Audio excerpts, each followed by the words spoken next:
Ella se apoyó en el marco de la puerta del restaurante con la lluvia haciendo círculos en su abrigo raído y preguntó con la voz quebrada: ¿Quedó algo que no vayan a comer? Nadie la esperaba allí, nadie la quería allí, y sin embargo, su pregunta atravesó la mesa como una bala suave que despertó conciencias adormecidas. Era una noche helada en el barrio alto, y las luces doradas de la fachada ofrecían calor a quienes pagaban por él. El olor a carne asada y vino caro llenaba el aire, mezclado con el silbido del vapor que escapaba de las cocinas. Clara estaba embarazada de 7 meses, con la espalda encorvada, los pies hinchados y una manta empapada que olía a jabón viejo y humo. Cuando pronunció su pedido, los cubiertos se detuvieron. Los murmullos circularon como gatos hambrientos entre las mesas. Una mujer con collar de perlas murmuró: «Esto no es lugar para gente así».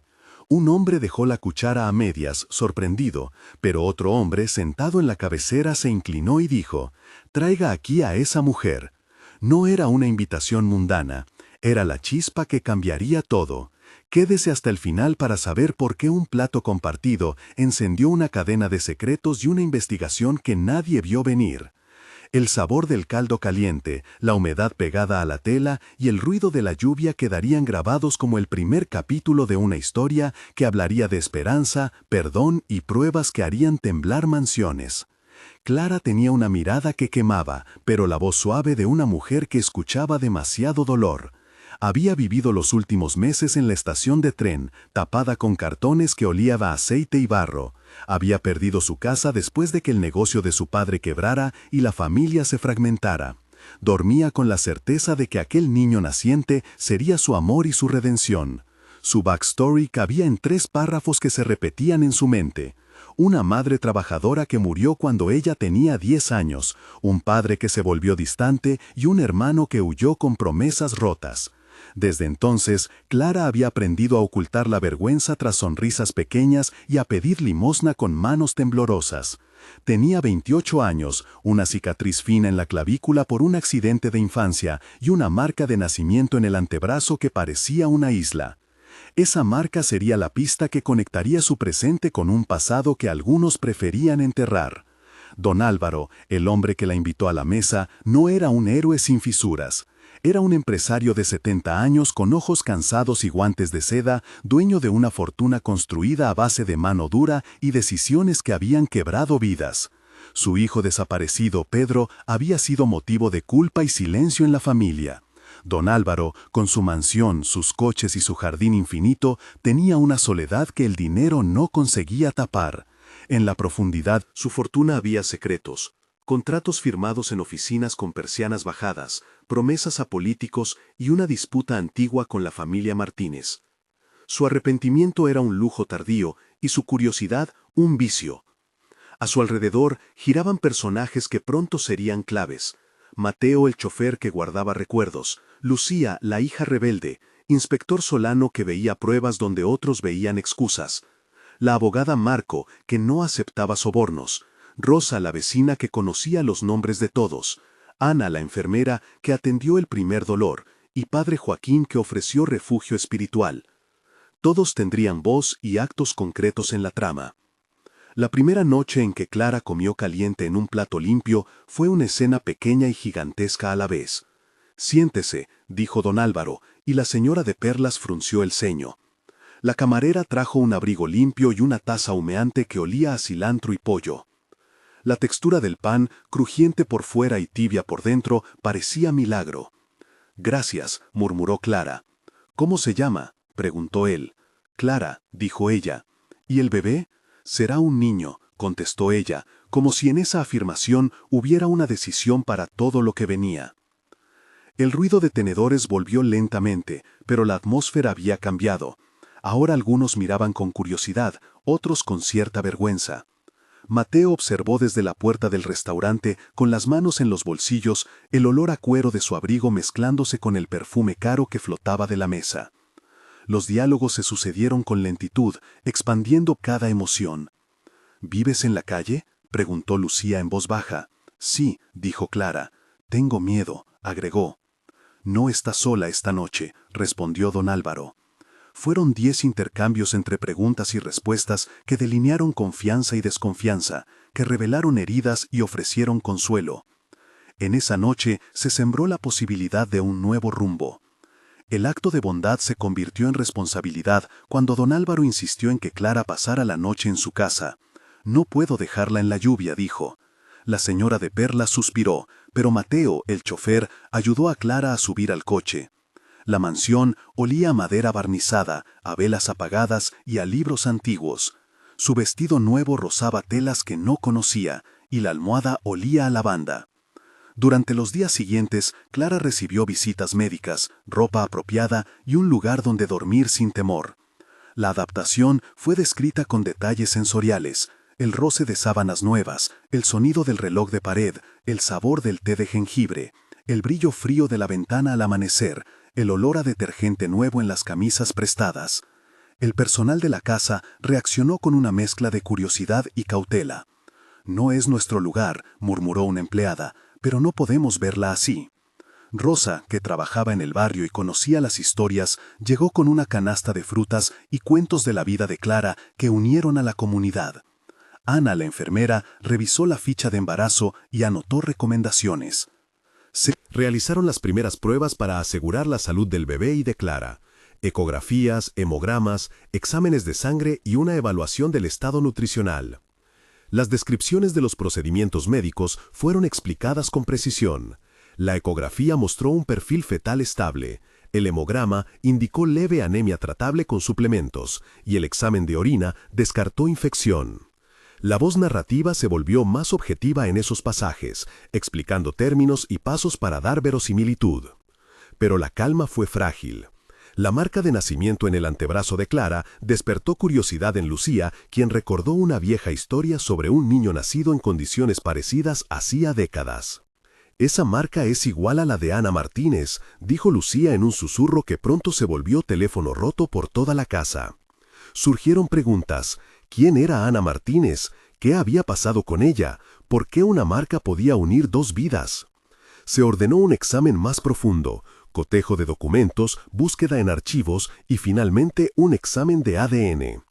El informe técnico breve explicó el proceso con credibilidad. La muestra de saliva fue extraída con un hisopo estéril siguiendo cadena de custodia documentada, enviada al laboratorio acreditado donde se realizó la amplificación por PCR y la comparación de perfiles genéticos. El resultado confirmó una coincidencia parcial que requería contraste con muestras de posibles parientes directos. Esa explicación ocupó unas líneas, pero dio base para la investigación oficial. Aparecieron los primeros antagonistas: Lucía, que sintió que su lugar en la familia se amenazaba; Marco, un abogado cercano con deudas y ambiciones; y un viejo socio de don Álvaro, Héctor, que vio la aparición de Clara como una oportunidad para presionar y sacar beneficios. Sus motivaciones fueron mostradas en detalle. En 700 caracteres se explicó que Lucía había vivido a la sombra de un padre controlador, que Marco debía pagos que lo hacían vulnerable y que Héctor guardaba rencores por negocios perdidos. La investigación atrajo a inspector Solano.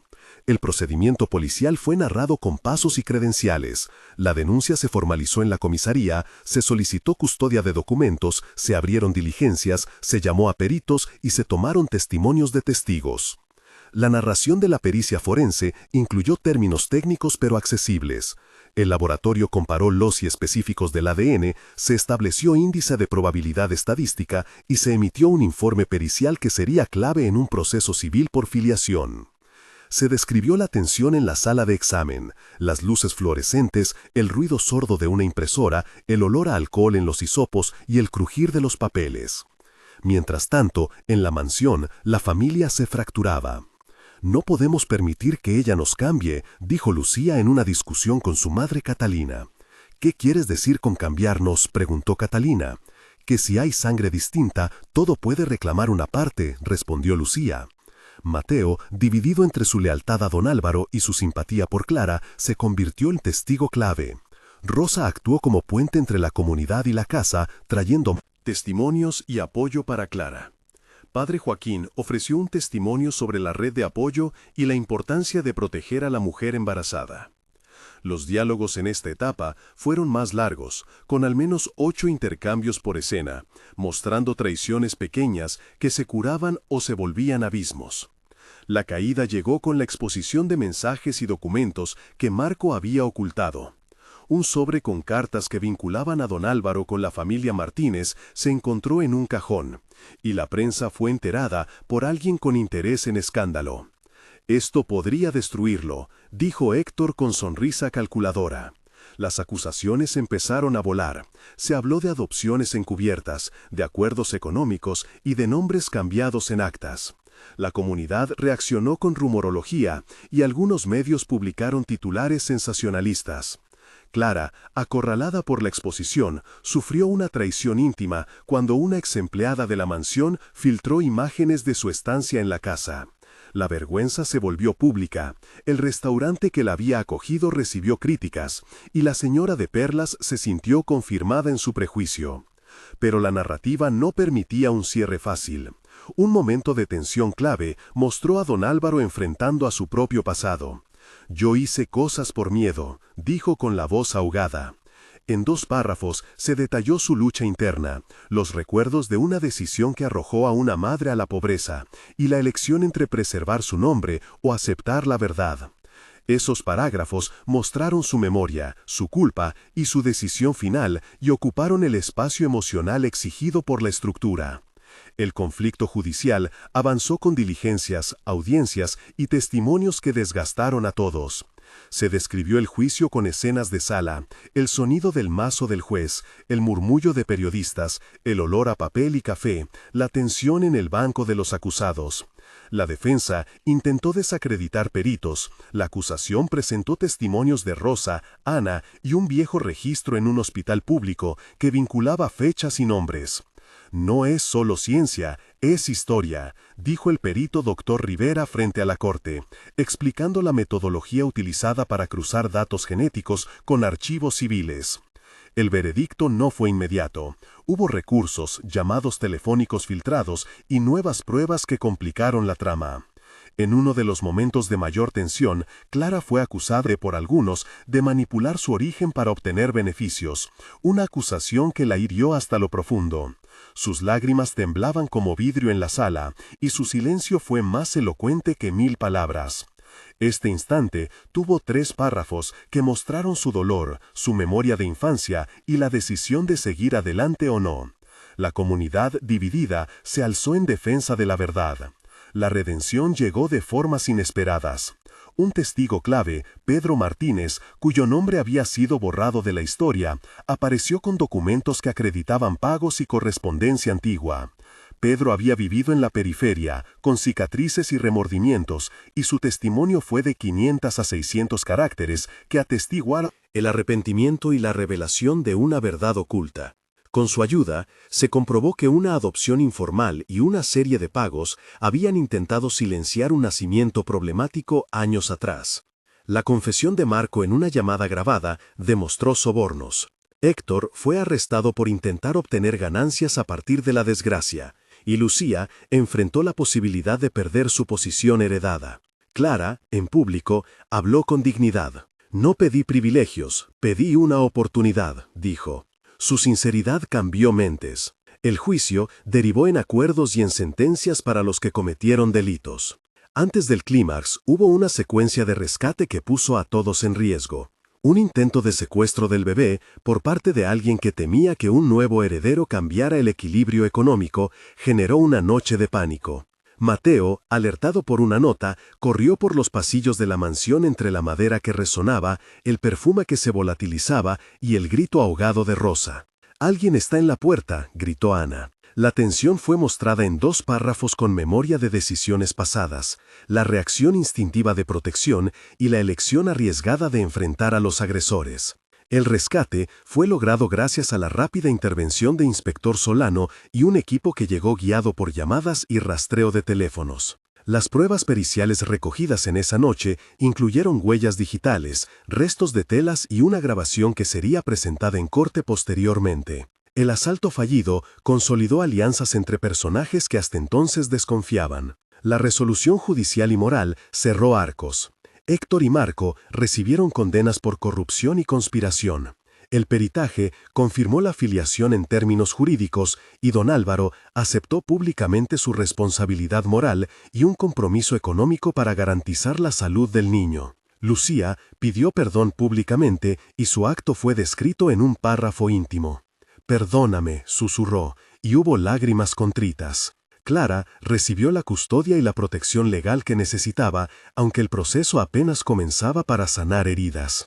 Los diálogos finales entre Clara y don Álvaro fueron largos, con al menos 10 intercambios que exploraron culpa, perdón y esperanza. «No busco venganza», dijo Clara, «solo quiero que mi hijo tenga un futuro». «Haré todo lo que esté en mi poder», respondió don Álvaro. Su promesa fue más que palabras, fue el inicio de obras concretas. El epílogo se desplegó en 3 tiempos para mostrar consecuencias reales y duraderas. Un mes después, Clara y su bebé vivían en un modesto departamento financiado por una fundación creada con apoyo de don Álvaro. Las consultas pediátricas, los programas de nutrición y las terapias se convirtieron en rutina. Descripción: la cuna ocupaba un rincón con una manta que olía a jabón suave. La sonrisa del bebé era un sol en la casa, y la comunidad traía alimentos y ropa. 3 meses después, la fundación había lanzado un programa piloto para gestantes en riesgo, con Rosa como coordinadora, Ana como enfermera líder y padre Joaquín brindando acompañamiento espiritual. La prensa local ya hablaba de un proyecto que transformaba dolor en servicio. La mansión había cambiado de aire. Más puertas abiertas, menos secretos. Se había creado un centro de capacitación donde Mateo trabajaba en logística y Lucía supervisaba programas de reinserción laboral. 6 meses después, la ciudad reconoció el esfuerzo con una mención pública, y la familia ampliada celebró el primer cumpleaños del niño con una pequeña fiesta en la plaza. La figura de don Álvaro, envejecida pero serena, observó la mesa llena de gente que había sido parte de la reconstrucción. Clara, ahora con trabajo y estudios en curso, dijo en voz alta frente a todos: «Aprendí que pedir ayuda no te hace menos, te hace humano». Su frase cerró el arco con esperanza y la promesa de continuidad. En todos los episodios se nombraron personajes secundarios con acciones específicas. Mateo el chofer que avisó de la nota sospechosa, Lucía que confrontó sus privilegios, Marco el abogado que cayó, Rosa la vecina que trajo pruebas, Ana la enfermera que cuidó al bebé, padre Joaquín que ofreció apoyo espiritual, inspector Solano que dirigió la investigación, doctor Rivera el perito que explicó los métodos de ADN, y Pedro Martínez el testigo arrepentido. Las escenas médicas y legales incluyeron descripciones técnicas de 250 a 350 caracteres cuando se requería. Por ejemplo, la cadena de custodia del ADN fue detallada, con recolección con hisopo estéril, empaquetado en bolsa sellada, registro de embalaje, traslado al laboratorio acreditado y análisis por PCR con control de calidad interno. Esas notas técnicas dieron verosimilitud sin romper la emoción. Este relato buscó equilibrar periodos de silencio y diálogos extendidos, sensaciones físicas en cada escena y memorias que explican decisiones. Hubo momentos de tensión mostrados en profundidad, con dudas internas, recuerdos y decisiones claras que cambiaron la vida de los personajes. Si usted estuviera en la mesa aquella noche y alguien le pidiera sobras, ¿qué habría hecho? Es una pregunta que nos obliga a mirar al otro. Cuente en los comentarios empezando por «Yo habría» y comparta su opinión, porque su perspectiva enriquece este debate y nos ayuda a entender la diversidad de reacciones humanas. Si esta historia le conmovió y quiere más relatos como este, suscríbase para seguir acompañando historias de esperanza, verdad y transformación. Al final, lo que quedó fue la certeza de que un gesto pequeño puede abrir puertas a la verdad, y que la justicia, cuando se aplica con humanidad, puede reconstruir destinos.